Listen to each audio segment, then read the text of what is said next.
So good evening, everybody. Welcome to tonight's session. Hi, Nigel. I know I've got you in the wings. How you doing?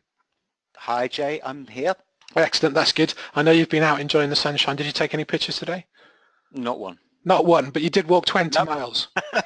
Yeah. 20 No miles. pictures. No No pictures pictures. today. They don't actually go very. I was with somebody else. They don't go very well together. You know, you just gotta have a bit of kind of personal space and isolation when you're out with your camera. So Excellent. I like it. no pictures at all. But I'm very impressed. 20 miles. Fair play. Yeah, you're a better man than me.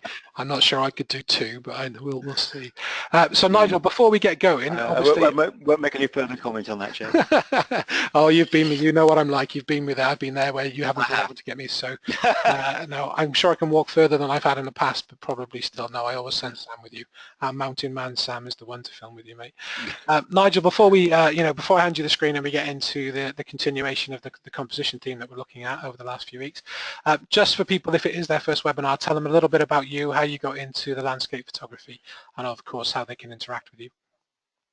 Yeah, I'm Nigel. I've been a landscape photographer since 2009.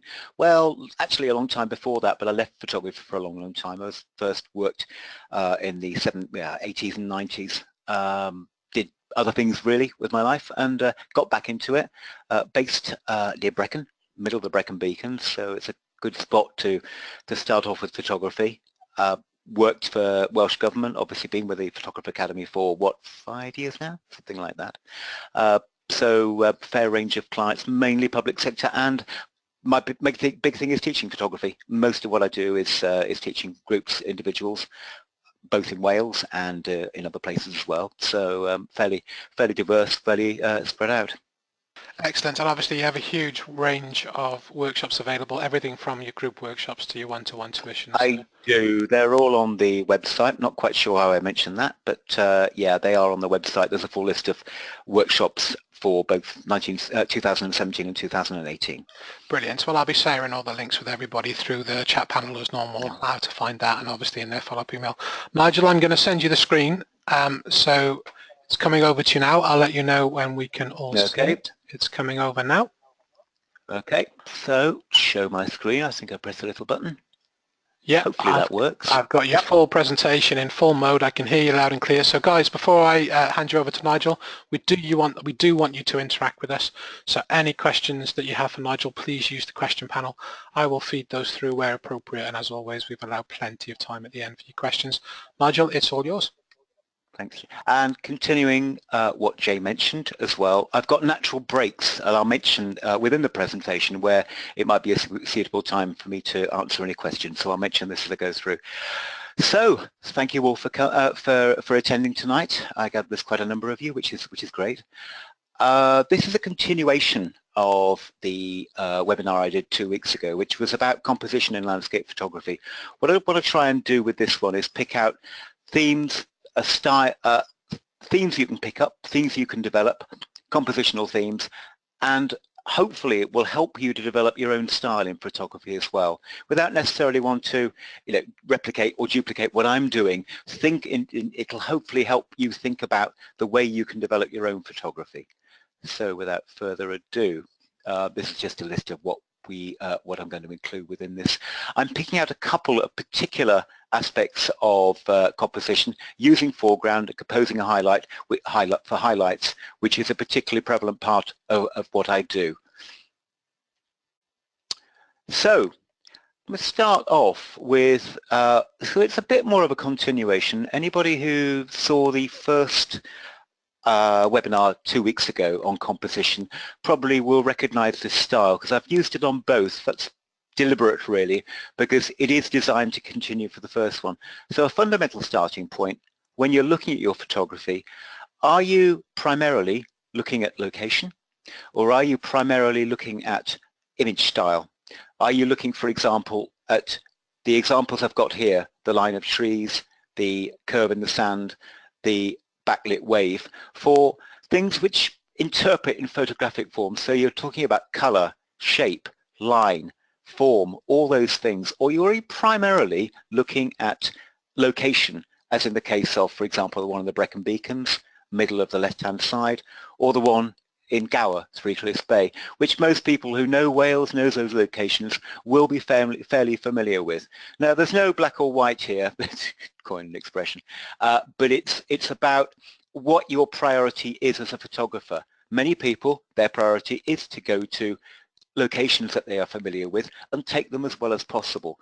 For me, it's more ideally about capturing something which is the essence of the landscape, which is more about the way I interpret the landscape. A few of you may have heard my presentation on interpreting the landscape. And for me, it's more about how I can interpret the landscape in shape, form, color, texture, all those ingredients. So no wrong or right about it, two fundamentally different styles. If you're selling photography, you actually might find you sell more by keeping to the more perhaps conventional location-based style.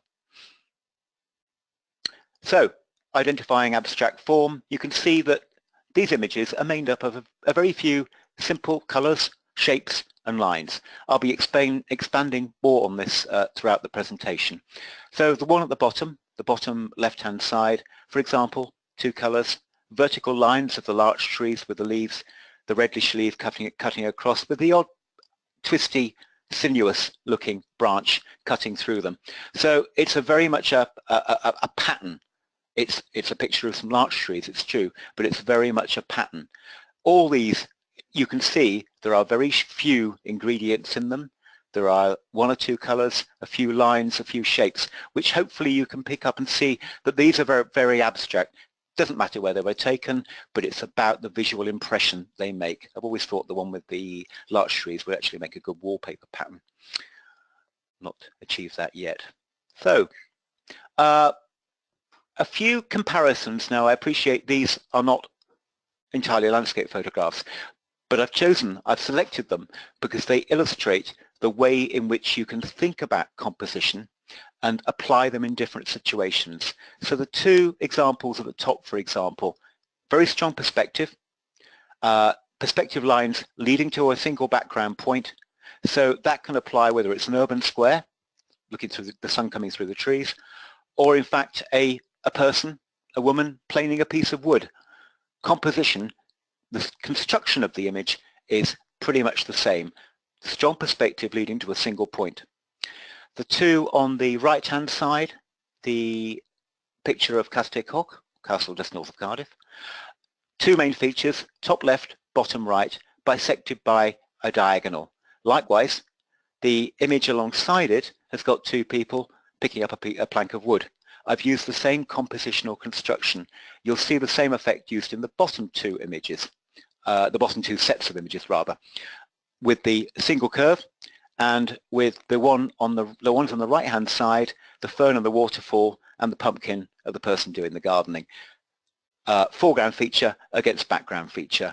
So you can see within these examples, and I have many others, I could pick out several others of which pick up a theme, but it's less about what the subject matter is, but more about how you arrange the features to create a certain impression. The two on the top left, for example, I could add a picture I took at a wedding, the bride's dress, using the strong perspective lines of the dress leading up to her.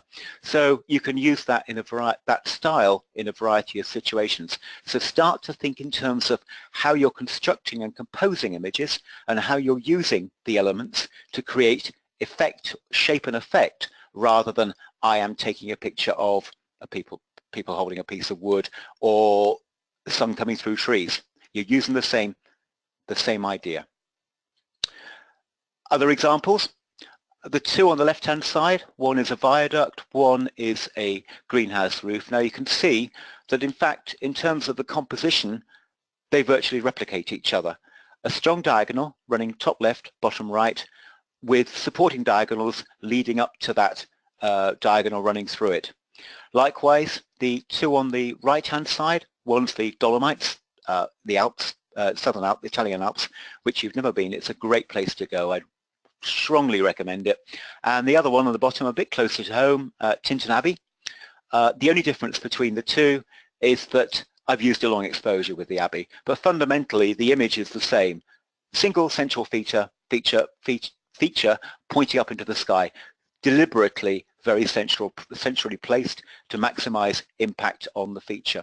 So you can see within the two examples on the left and the two examples on the right that I've used the same image construction with both examples.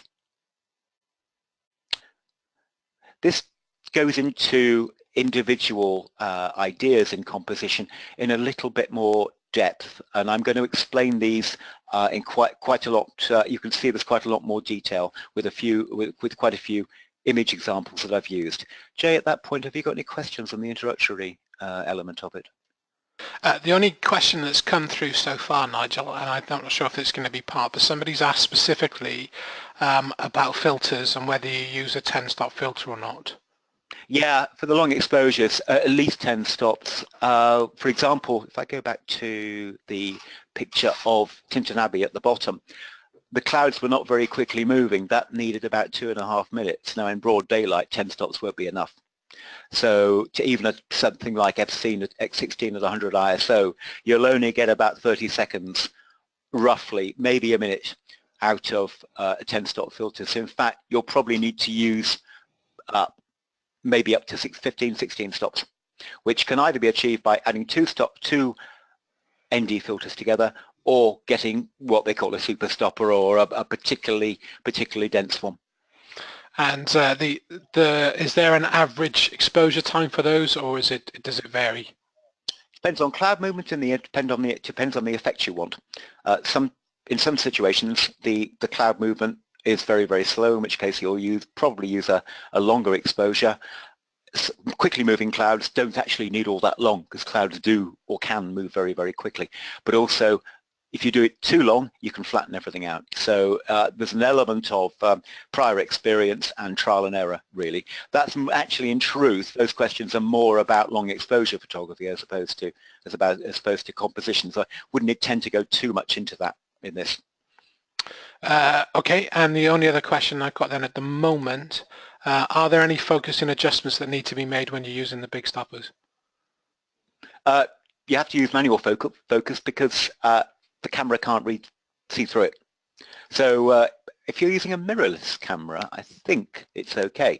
But certainly with the DSLR, you have to focus in advance, either back button focus and fix the focus, or use manual focus so the camera doesn't refocus when you try and expose. Brilliant. That's it for now. I'll hang on to the rest. Okay, thank you. Right, so a little bit more detail on various aspects of composition. I'm going to go through this one fairly quickly because I covered this in quite a lot of detail last week, the way we use and apply lead-in lines. So just a few examples here, really. Diagonal perspective lead-in lines, something that takes your eye through the through the image very, very quickly. So you're using strong diagonals, or as in the case with a couple of these, strong perspective lines leading into the distance. They're all lead-in lines. They form an integral part of the picture, but they take your eye into the picture very quickly. So in that respect, they're quite dynamic, quite strong, and as you can tell, take your eye into the picture quite quickly. Next set, a single curve. Now you'd be surprised how often you see these curves. There's quite a variety of subjects here, from a path, a stream, a line in the sand, a road. All these are different, but actually they use the same kind of curve to draw the eye into the picture. Now I call these lead-in lines, but in fact, by and large, these lead-in lines are the picture. They are the image. They're the prominent part of it. That's the way I tend to apply lead-in lines, and the same actually applies to these two. So they're not necessarily leading to a subject. They're an impact in their own right. So you can see the way I've gone from a diagonal lead-in line to a single curve. It's quite subtle. But it's quite effective because it creates a simple impression. The wet road's an interesting one. If that road was dry, if it was the sun wasn't against the camera, the light wasn't against the camera, that would have no impression at all.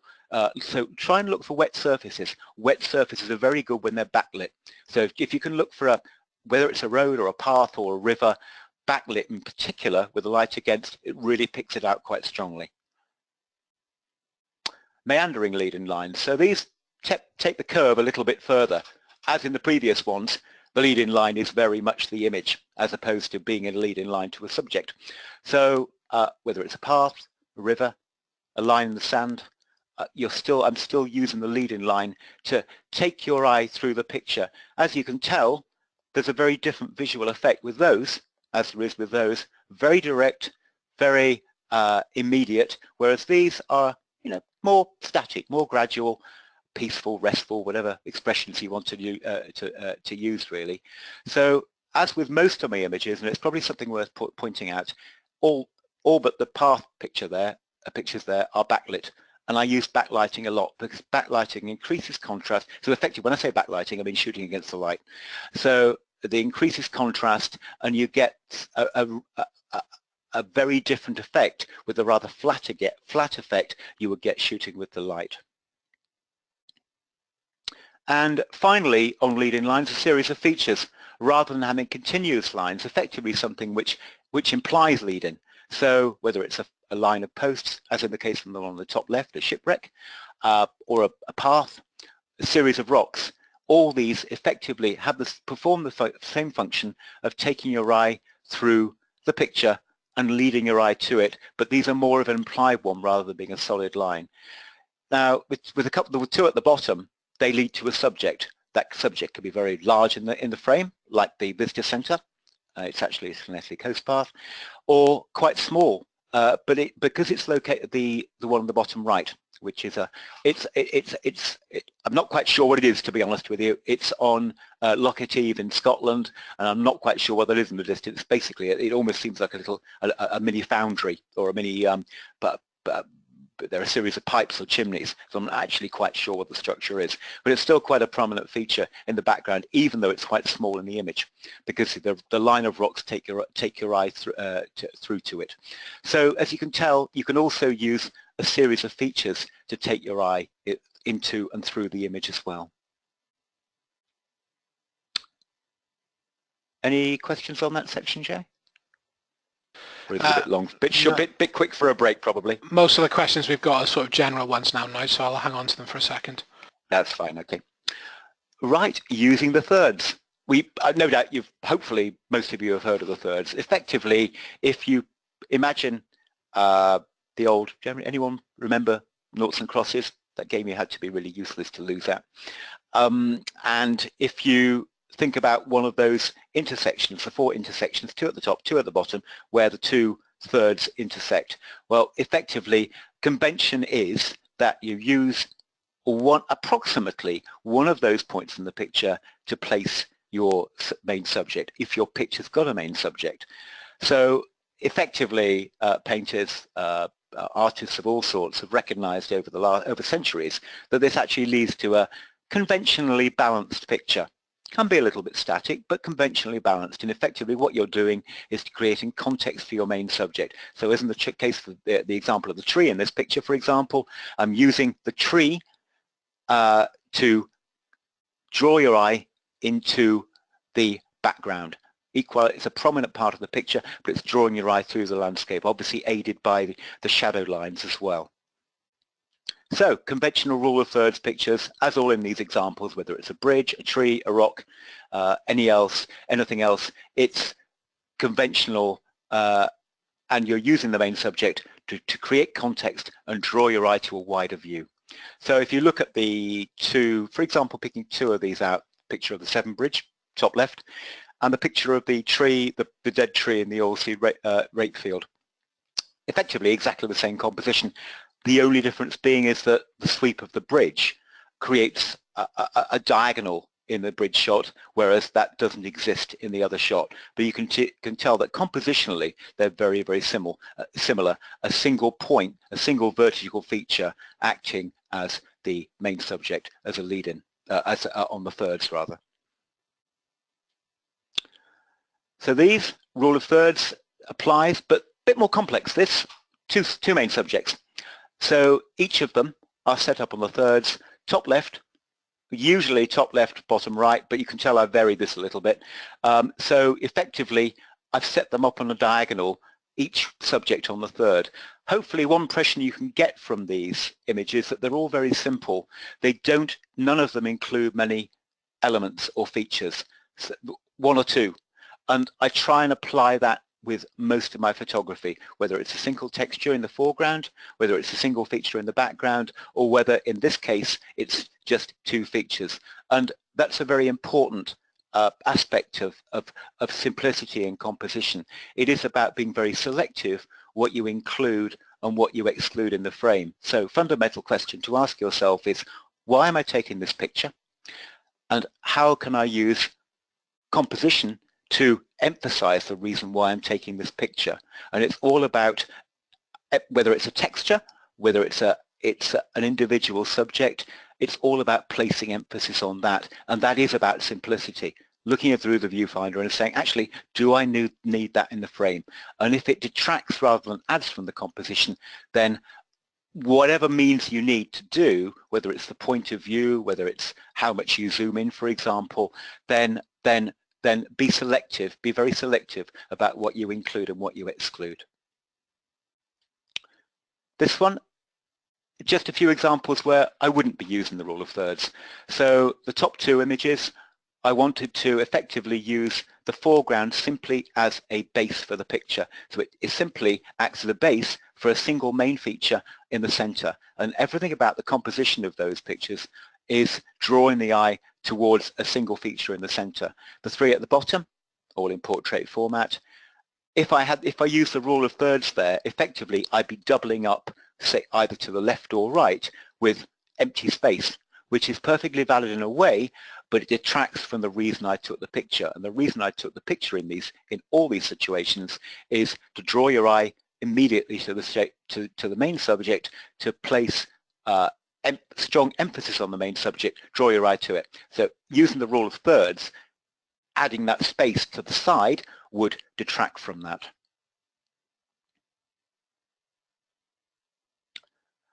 Other themes. So yeah, not very helpfully entitled, just a range of other ideas that you can pick up on. So with these examples, all of these have primarily a sky with a feature at the bottom. Now you can see these features are quite varied. A power station, an oilseed rape field, has a parliament, an abbey, a ruined abbey, and some sheep. So they're very diverse subject matter, but the essential construction of the image is the same. Now convention says, and many of you probably heard this, about using the either a third up as positioning of the horizon line or a third down. Now I use very low positioning of the horizon lines quite a lot because it places emphasis on the sky if you want the sky to predominate, but two, if it adds weight to the sky. So the good example is the one with the grey sky and the yellow field. There's a strength and weight to the sky on that. If I use more of the field, it would look unbalanced. So what I'm looking to do there is effectively use, the composition is of two rectangles with a feature on the horizon line and a big space for the sky, and it draws the eye to the sky. So it's about using that composition to place emphasis. I also got a range of similar pictures in black and white, again using a very low horizon line to place emphasis on predominantly what I want to draw the eye to. Now you'll notice with these, the foreground itself is not particularly significant. The only one with an interesting subject in the foreground in this respect, the cottage on Sky, which actually I use to run my workshops from. If you look at the little white cottage on the picture on the right-hand side, those are the coolings behind, and that's the cottage I use. So it's a great place to do a photography workshop. But again, with all these, very low horizon line, simple foreground subject. Again, the theme is simplicity, drawing your eye effectively to the sky. So ones which work in black and white and those which work in color. So I've used a very similar compositional theme in achieving that. With this one, slightly different approach where I've got foreground detail.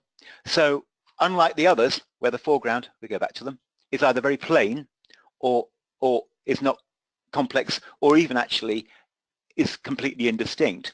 With these, I will place emphasis on the foreground because it's got a strong texture or a strong color. So you can see that the compositional style with all these is very, very simple. I've got the sun coming up through clouds in a couple of the examples, but that's actually not particularly significant. The emphasis is on the foreground texture or color. So in that respect, horizon line is higher. Usually, actually, if you look at these, it is about 2/3 up, so it does actually comply fairly well with that convention. Typically, not exclusively, but typically going to be using a wide-angle lens to emphasize the foreground features. Quite an expansive look, so you're using a wide angle of view, and all the time keeping to that rule of what I mentioned earlier about keeping to simplicity. So as you can tell with all these, single colors, single features, simple textures. These, a little bit more on the horizon line, low horizon line for emphasis on the sky, high horizon line for emphasis on the landscape. And if you find that your image looks balanced by putting your horizon line in the middle and with a lot of symmetrical pictures or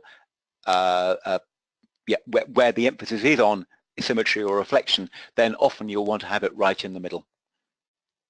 So don't keep to that rule of, I think you sometimes hear, don't put your horizon line in the middle of the frame. It purely depends on compositional balance and the effect you want from the shot. Coming on to symmetry, good examples. So with these, you can see that it's fundamentally, I've got symmetrical composition. So that calls, in my mind, in most situations, for horizon line right in the middle of the frame.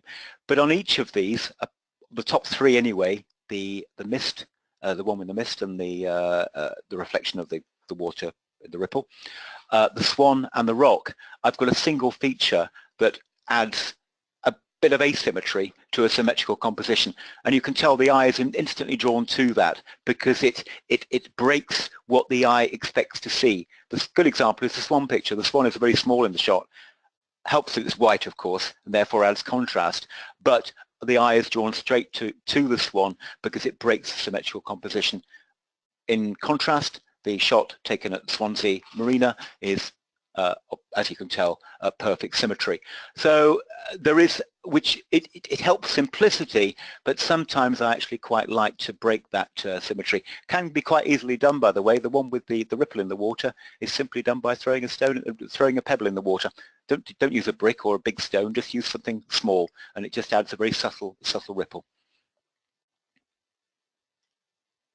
With these, different kind of composition, a little bit more complex in that everything radiates from the center.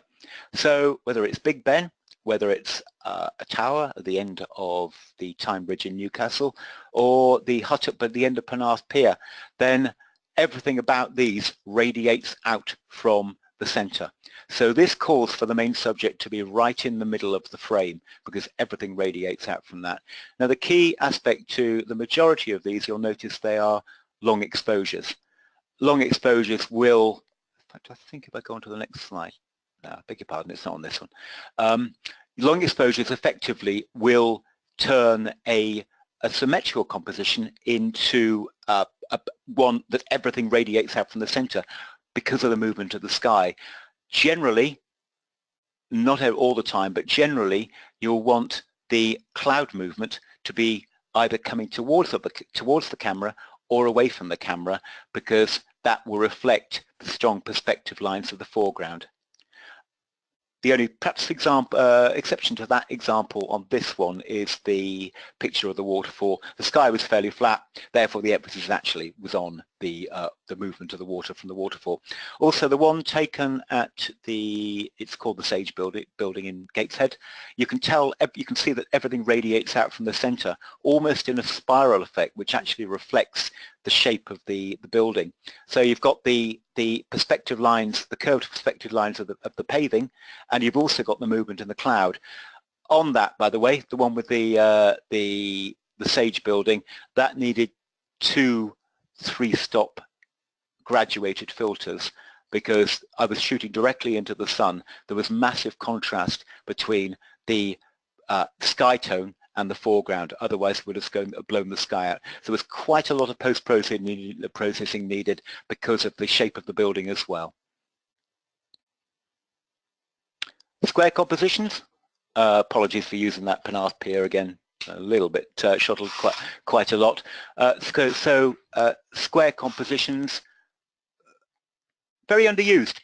The main reason being that our cameras shoot 3x2, sometimes 4x3, but typically 3x2 proportion, whether you do that in portrait format or whether you do that in landscape format. Therefore, we tend to compose our pictures in that format, but it's often helpful to think of your image in the camera as a starting point and compose the picture so that your proportions in your final edited picture are square. Square can work very well, and as I say, it's not often used because we tend to use our 3x2 arrangement in the camera as a way of arranging the elements in the picture. If you can sometimes get away from that mindset and think square, then with the idea of editing afterwards, then do that. For those of you with cameras that will crop in camera, I would advise you not to do that because you generally don't want to constrain what you'll get at the end with your final picture that you can put on the computer and post-process on the computer. You don't want to constrain yourself by having the camera cropping the image. All the camera will do effectively is crop part of the image out. You'll find that a lot of cameras, for example, if you look under image format, they've got 16:9, they've got 4:3, they've got 3:2, and they've got 1:1. Square obviously being 1:1. Only use the full frame in the camera. So ignore those other settings that say, and typically that, by the way, that will be 3:2. Occasionally 4:3, but with a full frame, but the others are going to be cropped, so don't use them. This is just an expansion of what I mentioned earlier about a long exposure turning a symmetrical composition into more of a radial one because of the movement of the clouds in the sky, because of effectively the reflection of that in the water. Where you've got a simple reflection, the long exposure will create movement if you've got the wind direction going away from the camera or towards the camera, so you'll create movement in the sky. The reason why the two on the right hand side are in different colors, obviously as the sun rising the color was changing. The top one is a 30-second exposure, by the way, and therefore, and the clouds filled in too, so you'll find there's a lot more cloud detail in the bottom one because the clouds filled in very, very quickly. Oh, another thing about long exposures as well, you'll notice quite a lot more detail in the shadows. That's because long exposures are a bit of a slow burn effect. Effectively, they will imprint finer details. So if you want to do a lot of fine art photography where there's a lot of detail in shadows, long exposures work very well. So, right, I've reached the beginning of the next section. Jay, have you got any other questions? Yeah, we had a few, Nigel, that are all sort of on similar topics, really. So it's a question related to HDR, really. Do you do much of it to create the effects in the images? And people have generally asked about image stacking in Photoshop. So, what's your sort of take? Yeah, right. Yeah, never use it. I've got a Photomatics package. I can't remember the name. I occasionally use it for teaching. Occasionally people want to see how it's used, but the quality of the depth of data, both in the image files in modern cameras and the ability of ACR or Lightroom or Capture One, if you use it, to extract the data from the images improved so hugely that actually the original reason for HDR, which is effectively dealing with huge wide dynamic range, has largely gone, not in entirety. For example, if you've got bright lights in the dark and you want detail in those brightly lit areas, for example, you've got a village lit in the dark, generally to get the detail within the lit areas, you will need to use either exposure blending or some form of HDR, but in most of the situations I'm talking about, I don't actually need them because I can extract the data I want in a single image. Brill. I know we've commented on this in the past. I'm not saying that we haven't going to comment on it in this, but we did have to talk about it in the last webinar, but somebody wanted your thoughts on using telephoto lenses within landscapes, and I know you do. So where? Yeah. Yeah, I mean, if you look at, it goes back a long way, right to the start of the presentation. So could you try and cast your mind back to the second slide, for example, where I talked about abstract images. They were all taken with telephoto lenses. So there's a number of them I've used here which are using telephoto lenses, and they're very good for extracting detail or encapsulating part of a landscape from a whole. So they're very good for picking out individual features or elements, whether it's individual features, or whether it's a pattern, or whether it's a shape. So I do use them, because they're very good at being selective. Probably most often with rural landscapes where you're looking perhaps at light coming through trees or a line of trees or a single feature in the landscape, that kind of thing. Brill, the last two questions I've got for the minute, Nigel, they're both about style as opposed to composition. Now, the first question was, everybody says to create your own style, but where do you start to show your style in a specific picture? Now, so that's probably quite well, that's a good question, but you know, I've got a few examples at the end of this where I just suggest people to pick up a couple of themes and try a few things, and then start to visualize in terms of how you organize features in a frame, which is a good starting point because it helps you be selective.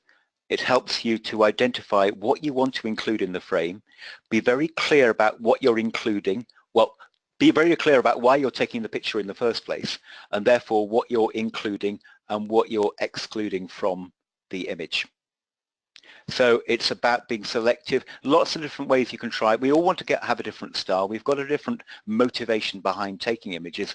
For me, my primary thing that drives me to get out with the camera is stormy skies, backlighting, dramatic skies. I'm going to come on to a section on highlights, on using highlights in an image. Very strong highlights towards the center of the frame. So that's what gets me out with the camera. That's my own preferred style. Obviously, as you can tell within this, I've got a lot of different ways in which I can interpret the landscape and in which I can develop a style. But my preferred own style is for looking for dramatic light and how to emphasize that through my style in photography. But we've all got one style. So I would suggest have a look at the end of this presentation where I've got just a few ideas for people to perhaps go away and practice.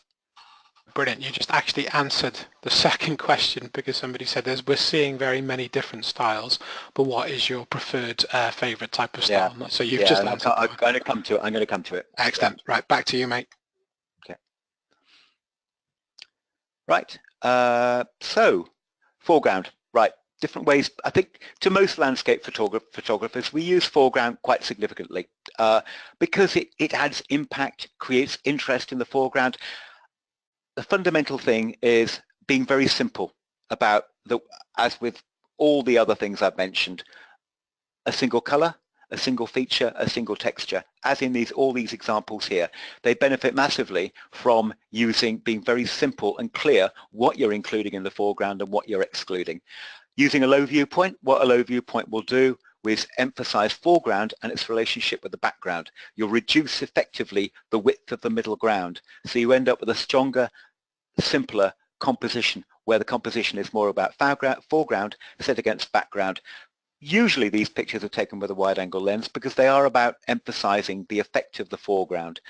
Not in entirety, and sometimes it's something to be cautious about because it's easy to have, and we've all seen plenty of examples of images like this, a big expansive foreground where the reason why you took the picture in the first place, which was the background feature, is diminished into something very, very small because of the perspective effect of using a wide-angle lens. So think about it carefully, but the main thing is keep your foreground simple, hopefully as in these kind of examples here and other ones I've shown you as well. So this has had more about color and features as a foreground, specifically features. This is more about texture. So water, mud, shapes, just the ridges and the patterns in the sand. So all these use strong texture to emphasize the foreground. Like the other example I showed you a minute ago, it's largely using a low viewpoint. With this one, slightly more complex composition in some ways, but I'm using the rule of thirds, so the tree is there, the predominant tree in the background is largely placed on the thirds, but I've added, instead of going for a symmetrical composition, which I could have done, with nothing in the water, I've gone for a strongly textured foreground, which adds I think more of a sense of place, and I like the colour on the grasses as well. Key thing about this, depth of field really important, making sure that your image is sharp from front to back. As I mentioned, I'm largely using the tree as proximally on the thirds, and the reddish colour in the grass really brings that foreground out. And as you can tell, because of the smoothness of the water and the clouds, this is a long exposure as well. This was about 2 minutes. So with these ones, I know I've used a few of these images before, but they do illustrate a few different points. So central focal point, rather than having the thirds, I've got a texture in the foreground, whether it's the frosted grass, the snow on the ground, or a feature like the ship, very simple foreground feature set against background feature. Now the picture of the rock in the sea there, the one with the shipwreck in the foreground, is a good example of thinking of photography, perhaps not literally sometimes, but how I'm interpreting it. That rock's about 25 meters high. That shipwreck is 5 meters maybe, it's not any more than that. So because of the effect of the wide angle lens, the main focus behind the picture, which is the rock, is diminished into something it would be quite insignificant. It wasn't for the fact it's centrally featured in the frame. It's quite an effective picture because it's simple, but it doesn't represent reality because of the scale of that rock compared to the scale of the foreground. So always think about how you want that scale to work. I didn't particularly want reality with that picture. I like the golden glow of the color of the rust on the ship, but I wanted a feature to draw it to. It didn't really matter to me that that rock wasn't particularly prominent in the picture, but I made it prominent by keeping it absolutely central. Exactly the same compositional style as the example in the top with a picture of the mountain with the frosted grass underneath. These similar effect in portrait format. So I know there will be undoubtedly a few of you who saw last week's seminar, webinar as well, and will probably recognize a few of these I used as examples. But just to pick out a couple of these, all these, single feature in the background and foreground color or texture. So all of these, they don't necessarily have features in the foreground, but they're very textural. And so the emphasis on the foreground against the background. So low viewpoint, portrait format, you get a stronger relationship between the foreground and the background. I'm going to come back to this slide right at the end as well because this is a good thing to practice. But if I, for example, can pick out a couple of these, the mountain against the froth on the water and the cottage against the grass on the top right-hand side, compositionally, texture against single point, very, very similar but different subject. So a good example of using a compositional style. And as I said, portrait format does that very successfully because that connection and that relationship between foreground and background features. This one, I could almost put this amongst the lead-in line connection, but I've used it on foreground instead. Here I've used a series of features to take the eye through the image from front to back, and I think I may, by the way, I think I might have used this slide last week, so if I did, it does just reinforce a particular compositional style that you might want to look at. So rock feature on the left-hand side, I think I've used rocks primarily apart from the one with the boat, feature in the middle ground and feature in the background, reading from left to right and into the center of the frame. So you can see all these are composed in the same way. I do look for this arrangement quite a lot because it generally works in terms of taking your eye through and out of the picture. Try and use this, try this as an example where you're picking up 3 features, and mountain landscapes, rocky landscapes are quite good for it. Generally you can find this kind of arrangement, and it is quite successful in taking your eye through the picture. Wide angle panoramics on this one, I've used the foreground to effectively to wrap itself around the landscape. Always with a wide angle lens. Now what a wide angle lens will do is to stretch out the foreground and keep the background roughly in proportion. So effectively it will have the effect of wrapping itself round the round the image and effectively containing the image. Anybody who knows North Beach in Tenby knows it's not actually that shape, but it's got the ingredient, the basic ingredient of a curve in the promenade. So what the wide-angle lens will do is emphasize that. So you can tell with all these, I've used the wide-angle lens to use a feature to effectively contain either the scene or the main subject, as in the case of the castle. Very important to keep all parts of the curve in the frame. Nothing worse than seeing one of those effectively where part of the curve drops out of the center of the frame. So just something to try. Portrait format, wide angle lens, and choose a subject where your foreground feature effectively has got a natural curve. Anything on that, Jay? We have a couple of, there was a question about depth of field. Obviously I know we just touched on that. It's often said that the sweet spot is the most lenses is f/16. Is that a good rule of thumb to stick to, or the effects at shooting say f/25 or f/32 better? The sweet spot is actually, in terms of image quality, tends to be around f10, f13. Most people, but it's not absolutely the optimum for depth of field. A lot of landscape architects or even landscape photographers, I used to be a landscape architect, getting confused now, use f/16, because beyond that the image quality, to some degree, depending on the lens, the make of lens and the camera, is affected at very small apertures. Just imagine on a very small aperture your lens is using a very small part of the glass. So it's really not using the glass surface it can. You're effectively turning it into a pinhole.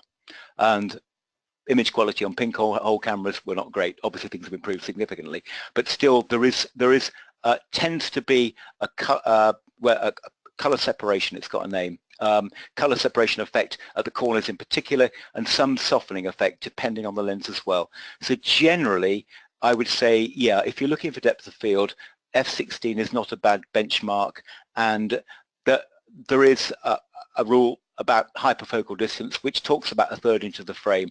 Now clearly that does depend on circumstances, because if your part of the image includes infinity, 1/3 of infinity, well, yeah, might as well be infinity. So I tend to be, for example, with a very wide angle lens, tend to be focusing 4 or 5 meters away from the camera. So I'm still actually focusing fairly close, but f/16 would be fairly typical, yeah.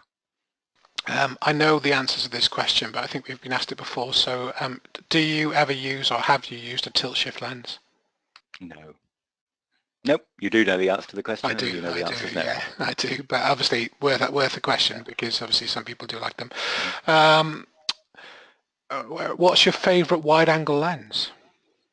I've got a 1635 zoom, which I use quite a lot. So yeah, I don't have a fixed focal length, a prime wide angle. So yeah, I'm a 1635 and quite often use it at 16, yes. That's on a full frame, by the way. I'm not sure which image, I missed it, they're referring to, but there was a question about the ship and the rock. Would that suit a pano crop? Is that right? Do you know which image there? Oh, the ship and the rock. Whoa. Actually, it might involve quite a search back through here, mightn't it? Can't see a ship and rock picture there. I don't know. Ship and rock. Ship and rock, that one? Ah, could that be the ship and the rock? Could be, couldn't it? The shipwreck. Could be, couldn't it? Pano crop, if that is the shot, and it's the only one I can possibly think that it fits that description. I want the weight of the sky on that. I want the heavy sky on it, and I think if I cropped it, I'd lose quite a lot of the sky emphasis and weight. So if that is the shot, no, I don't think I would crop that. Are you there, Jay? Oh, sorry, I was muted. Yeah, I think it's that one. And yeah, that's the one they were saying they're on. Okay. Yeah, that is the one. Okay, brilliant. I think we touched on this at the beginning, so maybe maybe we just missed the beginning. Somebody was asking how are you getting exposures longer than 30 seconds? Is that down to the filters? Yeah, ND filters. Yeah, yeah. So, for example, a 15-stop filter will generally, in broad daylight at around f13, give you about 4 or 5 minutes. Excellent. I think we're going to hang on to the other ones a sec. At 100 ISO. Yeah. Okay, the last one about panoramics. Do you ever stitch them together? Some people are saying they look like they might have been stitched. Is that something you do? Yeah, they are stitched. Oh, there we go. So you've answered that question. Brilliant. Nigel, I'm going to hang on to the rest. There's a few generic ones that we'll hang on to for now. Okay. All right. Okay. Right. So going to whiz through this fairly quickly because you've seen a few of these images again. It's more about reinforcing what I've already said, really. So using diagonals, as you can tell, all these have got used diagonals as the main feature, and either a predominant subject, as in the person standing in front of the rock or that building, or don't necessarily have a subject that the diagonal leads to. So you can do it either way, but the key thing about these pictures is effectively I'm using diagonals as a strong element in the frame. In fact, it's the predominant element.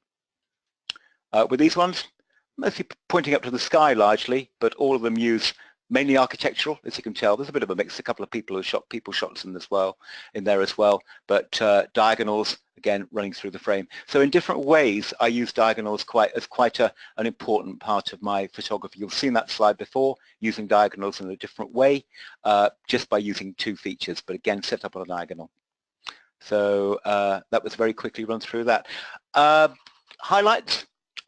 Mentioned this earlier, and it is an important part of my photography. It's how I use highlights to emphasize subjects and to create impact in the image. So a few examples I've got here. I mentioned earlier about my main motivation behind going out with the camera. It is producing these kind of shots where it's less about the location but more about the impact. And it's less about foreground. You'll notice with all these, really, the foreground isn't massively significant. For example, the two storm shots in the left-hand side, one above the other, it's about the impact of the light in the middle part of the frame. And the one on sky in the bottom, the one with the village in the background with a few fields lit, that was actually taken on one of my workshops, simply passing that point. We were actually on our way to somewhere else. Stopped the car, jammed on the brakes. I'm not sure about what the other cars behind us thought about that, and dashed over and got the shot. So keep your eyes open. Doesn't mean that photographers make very bad drivers, but do keep your eyes open anyway. Yeah, just those kind of shots are effectively the reason why I will go out with the camera first and foremost. Primarily shot against the light because it increases contrast. Increases color saturation, particularly on greens.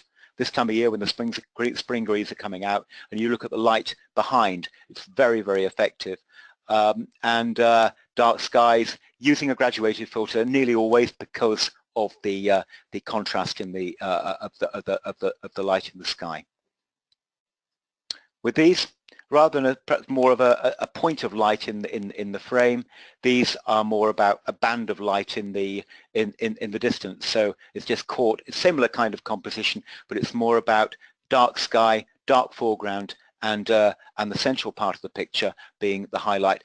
The dark foreground is a really important part of this. Generally, with these kind of shots, if the foreground is lit, it will ruin the shot completely. So you're really looking for for whether if you're using a dark sky, great. Obviously not all these are. I've used trees, I've used a night sky as well. But primarily if I'm using a dark sky effect, I'm going to be looking for a dark foreground as well because I want the emphasis to be on the middle ground of the shot. With these ones, a couple of them are repeated. The main emphasis on these is about the colouring. Similar style again, whether it's through natural light or artificial light, and I've used a mixture of them here. It's about mainly dark, low-key image with a single highlight area. And you'll notice the colouring of these is mainly reds and blues. With these, I've got a set of images which are very, very similar in these in terms of style. Again, with small highlight areas and generally low-key, but the colouring is mainly greys and golds and oranges. So I've used a similar compositional style, but a different colouring. With these, probably the key thing to say about them is that I've desaturated the blues. By and large, these images had more blue content in them, but you'll find that the oranges and golds stand out more and work in terms of impact when set against grey. So generally I've desaturated the blues. Jay, anything on that, or do you want me to carry on to the end and no, take some questions at the end? Let's run through now, Nigel, and then we'll do the questions at the end, pal. Yeah, not got very many. It's the last few slides. Okay, just a few examples here. And by the way, 1 or 2 slides are a repeat, but I just want to use them as examples of things you can try out in your own time. So, I say, bear in mind that a few of these are repeats. So, circles. So, pick up a theme. You notice I've got the sun. I've got boys on a beach, and a hole in a roof of a fantastic piece of architecture. Oh, and a traffic light. So they're simple images, but the predominant feature of these is a circle. So just identify, part of something that you can pick up as, on a theme and start to use that feature. You could use squares, you could use other aspects as well. One thing I nearly always do as part of my workshops, whether it's day workshops or whether it's something longer, I do a compositional exercise with people, which encourages people to look at everyday subjects in shape, form, texture, color, abstract features, rather than I'm taking a picture of something. So it might be just a walk around a town, taking a picture of windows, of say a street sign, a litter bin, a feature in a car. For example, that picture of the architectural roof, you could replicate that in the detail of a car in terms of the composition, or you could replicate it maybe in a street sign, something like that. So it's encouraging people to look for abstract form rather than I'm taking a picture of a great scene or a great landscape. So that's the only way, or that's the best way you can start to develop your own style, by thinking in abstract and thinking in these kind of features rather than I'm going to go to such and such a place to take a picture.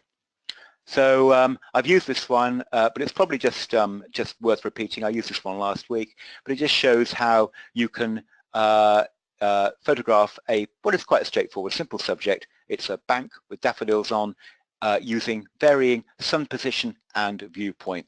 The one on the top left-hand side, not a great shot, taken daffodils and canal bank, but just by using a low viewpoint and a wider angle lens, and the same at the bottom against the light, a much stronger image by being very clear and selective about where you place the camera. With this one, I'm using that slide again because it's something else you can try. Try and go to a range of locations and pick out 3 elements that will take the eye through the picture. So something else to try. They tend to be more, as you can tell from these, they're not abstract shots, they are very much conventional landscapes, but this is a good way of arranging the features in a conventional landscape.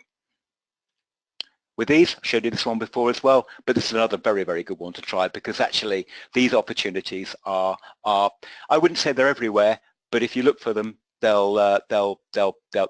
will come up. So bluebell season's about to come out, for example. So try a field of bluebells, or with a single feature in the background. Try go to an urban square and choose paving with a single feature in the background. All these you can use portrait format, very clear about what you're including in the foreground, and it's all simple texture or color against a single background feature. And you'll quite quickly come up with a series of images, and it will help you be selective when it comes to developing your landscape photography.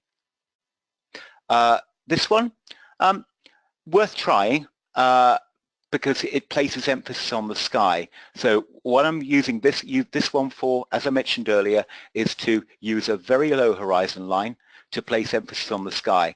And so if you've got, whether it's a field of poppies or a line of poplar trees or something, then you can use that as a low horizon and place the emphasis on the sky. And don't think of this as poppy fields or oilseed rape fields. Think of this as two rectangles, and you've got a horizon line, and you've got figures or features on the horizon line breaking the two. With these, just a couple of examples here. It's a very familiar spot. It's been very well photographed. But a simple basic composition of perspective lines leading into the distance using short and long exposures. So a lot of different ways you can just go to a spot and experiment. So you've got the composition. It's simple. It's basic. Perspective lines leading into the distance, but you can use with different exposure lengths. You can use for example, the ND filters tend to leave a blue color cast. Try leaving the blue color cast, you might get a different effect. And other examples here. So I've just gone to a single place and just experimented with that one location. And these were actually taken by one of my customers over the weekend. So he did quite a good job of it. In fact, better than I did.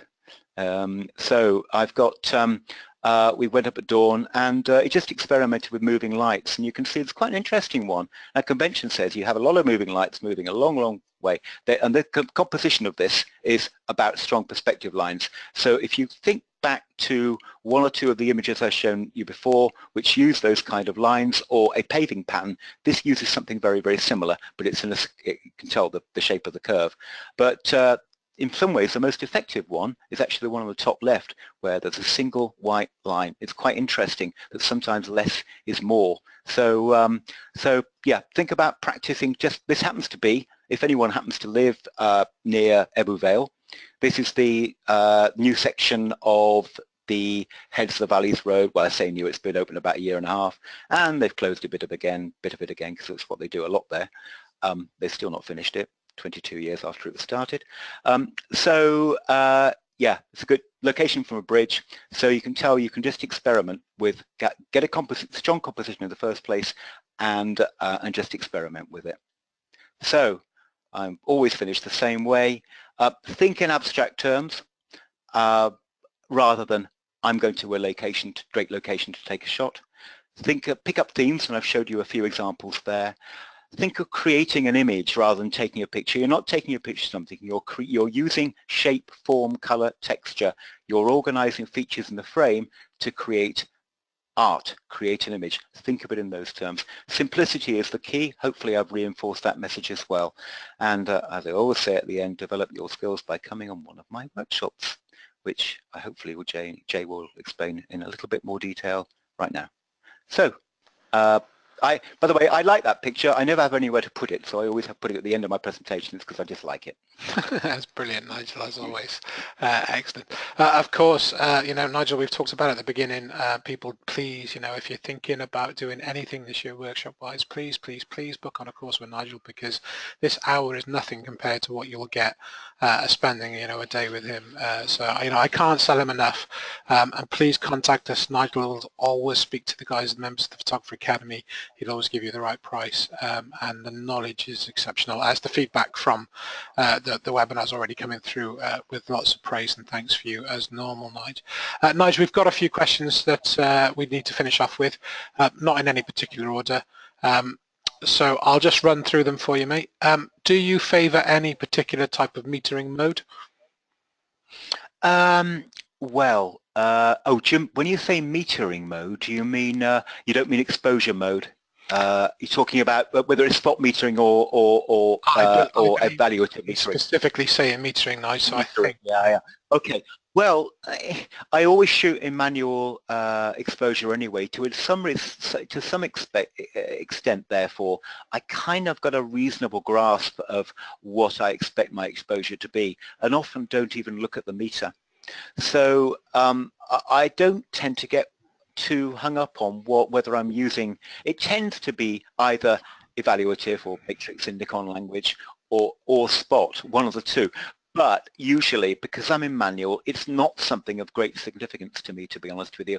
I'll make an assessment of the light level and just take an exposure accordingly by setting the aperture and shutter speed controls, because I think I've got a reasonable eye on what I think the light level should be. And if I do get it wrong, I just make a fine-tuning adjustment, which is so easy to do in manual. Whereas if you use any of the automatic modes, say, for example, aperture mode or shutter mode, then the camera is always making a decision for you. It's always trying to correct what you want to do and effectively revert to grey. I do a lot on exposure control in my workshops as well. So because there's quite a lot of misunderstanding about the way that cameras work regarding exposure. Brilliant. Has over the years your own style changed, and would you say you've matured with experience? I think I probably do more long exposure work than I used to, but I'm quite selective when I use it. So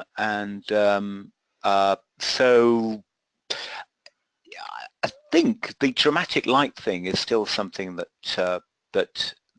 I do a lot of. I think my compositions have got simpler because I've concentrated on that as a key ingredient when every time I point the camera at what I'm taking.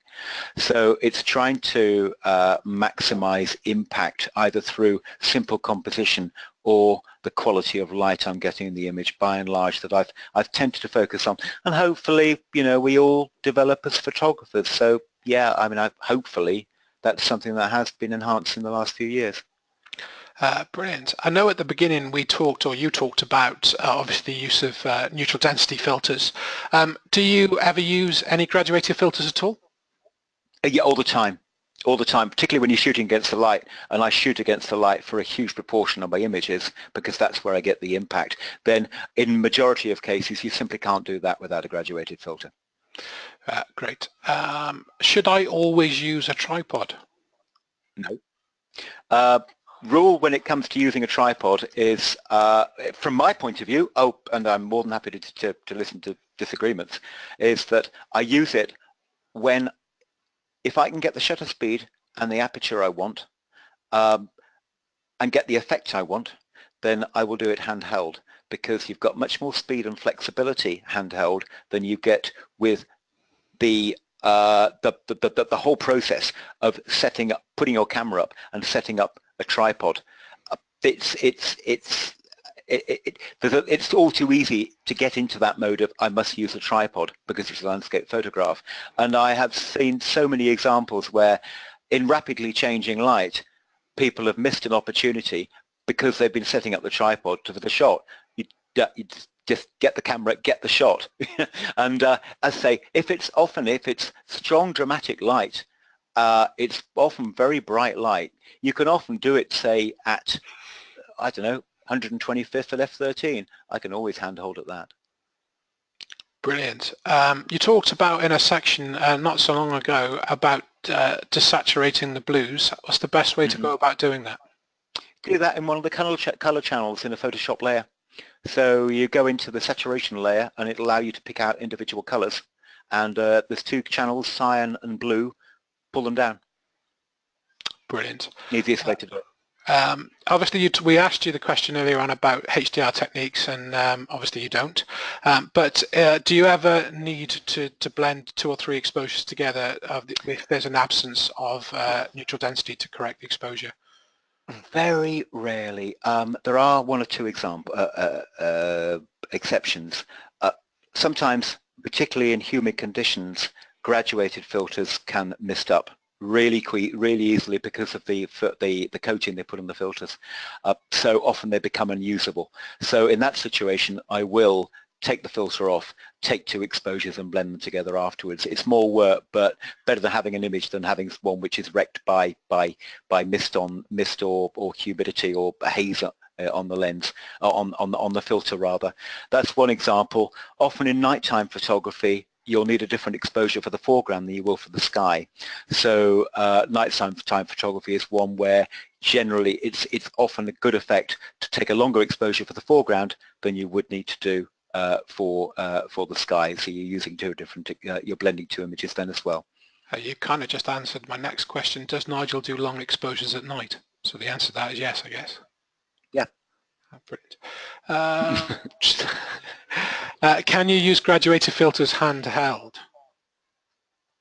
Do you mean by holding the filter in front of the camera, or do you mean holding the camera handheld? I think I read it as holding the camera handheld, but I might be wrong. Yeah, I mean, providing you've got the filter holder system and it's all set up accordingly, there's no particular reason why you shouldn't. You wouldn't normally use neutral density filters handheld however, because you're usually using them for longer exposures. Therefore, in using a slow shutter speed, you have to use a tripod. So if the questioner meant neutral density filters, the answer to that is absolutely you will be using a tripod for that. If it's a graduated filter, like with any other filter, it depends on the light level. Brilliant. And yes, it was if the camera was handheld, so you've answered that in both ways anyway. Excellent. Yeah. Shooting against the light with graduated filters, how do you avoid problems with glare on the filter? I've had this problem with my Lee filters. Yeah, can be a problem, admittedly. Yeah, the filter has to be spotless, and it's one of the things where if you often, whether it's a finger mark or whether it's anything, a drop of water or something like that, easy to do, it can cause quality problems. Flare itself, you can sometimes get a bit of a color flare thing, which I've seen occasionally, but not a huge problem with it. Sometimes if you're using a telephoto and you've got the sun in the frame, you can get a duplicate image of the sun which appears as another circle in the filter. Sometimes the filter can cause that. And I found the only way of getting over that is to actually clone it in Photoshop. But the flare thing, usually caused by dirt or marks on the lens. They shouldn't be too bad on the whole in most situations, particularly with a wide-angle lens. I haven't found it a huge problem. Excellent. And obviously, by the way, it will be more if the sun is in the frame. If the sun's behind clouds and all you've got is bright light, you shouldn't get it, certainly not with a clean filter. Brilliant. Last question I've got for you, Nigel. Do you favour a particular brand of filters, and what type of filter holder do you use on your camera? I've got a whole bag of them which I lend to people who come on my workshops, and they're a combination of Lee and Nissi. No particular preference for either. I'm certainly not going to plug a make here, but generally the Nissi's, the Lee holder system is simpler to construct. The Nissi's better quality. The filters themselves have got pros and cons as well. So it's largely to do with color balance on them as well. But the Lees can tend towards blue. The Nissi graduated filters can tend towards a slight magenta, and the Lee graduation on the soft grads is generally better than the Nissi ones. But they do have pros and cons. And there are other makes. Haida make filters, B&Q make filters, although I tend to go for the slot filter system because you can stack them and they're much more flexible. And most people, I know Lee obviously is quite a popular brand in the UK, and they're all expanding their range as well. I mean, I think they've come up with some very large ones these days for large wide-angle lenses. So majority of people tend to buy those two brands, but I'm not particularly in the position of plugging brands, I must admit. Brilliant, Nigel. Some feedback that I want to share with you as always. I've never really enjoyed landscape photography, but looking in terms identified by Nigel tonight, I'm suddenly more interested in doing more landscape work. So your Good work to is hear. done, my friend. Thank you very much. Thoroughly enjoyed this webinar, my first one, and hopefully the first of many, Sarah. Thank you for that. Thank you, Sarah. Thank you. Thoroughly enjoyed my webinar. One of the most engaging I've seen so far from John, and another John. Another excellent hour and a little bit. So I like that. No, it's always seemed to go over. Yeah. So a huge thank you from the audience, and always a big thank you from me, Nigel.